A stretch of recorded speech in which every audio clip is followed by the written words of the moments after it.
talk about the 12 houses in astrology and their rulership.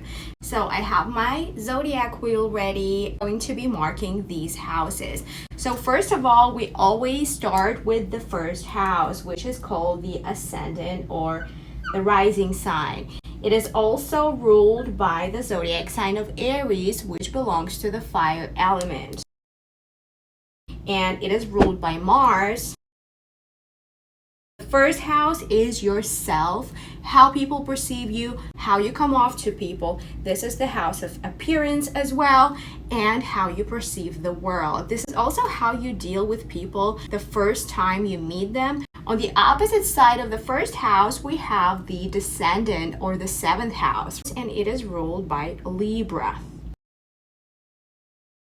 Seventh house, it is other people. It's also a marriage partnership, where you sign contracts together, when you're having a binding contract agreement of some sort. This is also a business partnerships. Then we have the fourth house. Okay, this is the fourth house, and it's called the IC, Cancer, hence moon, right? So this is your foundation. This is where you come from. This is where you acquired your value system. This is literally home and family, where you grew up when you were little. Therefore, it is the lowest point in your life, right? That's where you come from before you become go through life experiences and become someone. Now you are becoming MC. MC is your career. The highest point in your life is who you are becoming, the public identity that you are projecting onto the world. It rules Capricorn, which is an earth sign, right? And Saturn. This is the 10th house, 4th house. We are always reading the chart starting from the rising sign, which is the first house, and then we go from the rising sign to the 12th house and back to the rising sign. After the first house, we have the second house, which stands for material possessions, stands for value systems, it's culture, self-worth around money, security, and stability, and it rules Taurus. Let's mark Taurus here. And Taurus is ruled by Venus as well as Libra, right? So we're going to put Venus here. So Venus rules both the second house and the seventh house. Moving on, we have the third house, which is the house of siblings, communication, mundane communication. It's learning. It's like high school kind of learning, and it rules Gemini, right? So Gemini. And Gemini is ruled by Mercury as well as Virgo. So we're going to put Mercury here. We have the fifth house, which is the house of hobbies, passions, romance, it's inner child, and it rules Leo. We're going to mark Leo, and Leo is ruled by Sun, right?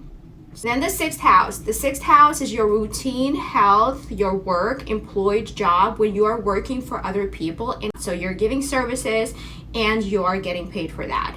It is ruled by Virgo. So we're going to mark Virgo, and we also have Mercury here. So this is a Mercury house as well as the third house.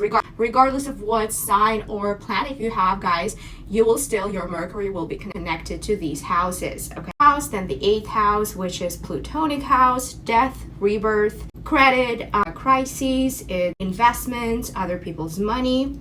It's a Scorpionic house, and we have Pluto. We have the ninth house, which is ruled by Jupiter. This is higher learning. This is the belief systems, religion, spirituality, higher perspectives. It's meditations, it's university. So whereas here, the third house, we have low level of learning, which is high school, right? We have life is literally teaching us, and what kind of belief system did you form based on those experiences that the universe threw at you because you have this placement kind of thing, right? Sagittarius here.